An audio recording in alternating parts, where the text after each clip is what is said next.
pagpangit nangyari sa buhay ko, hindi si Lord to. Grabe ka, Lord. Ang hirap ng pinagdadaanan ko. Pinaparusahan mo talaga ako. Si Lord ang pinagbibintangan sa paghihirap. Pwede ba natin pagbintangan ng dyablo? O dapat lang siya ang pagbintangan natin? Magiging marupok ang pundasyon ng pagiging Kristiyano mo pag dumaan ka sa pagsubok, suffering and pain. Kung ang intindi mo ay kagaya sa lumang tipan na ang Diyos ang may gawa nito. Hindi ka si Job. Si Job kinaya eh. Ang lupit ng mamang yun eh.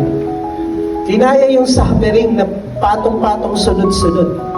Pero ikaw kaya, tayo kaya, kayanin kaya natin. Baka sumpain natin ang Diyos, kagaya ng sabi ng asawa ni Job, sumpain mo na yung Diyos mo.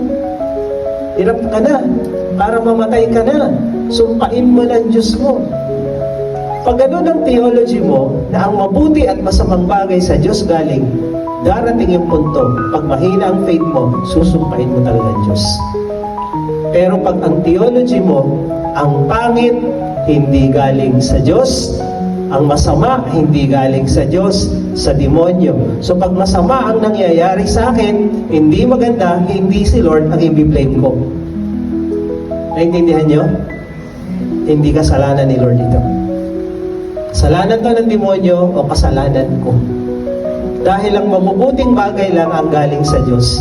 Pag ito ang pananampalataya mo, magkagulo-gulo ang mundo, hindi ka bibitaw kay Lord at hindi ka niya bibitawan.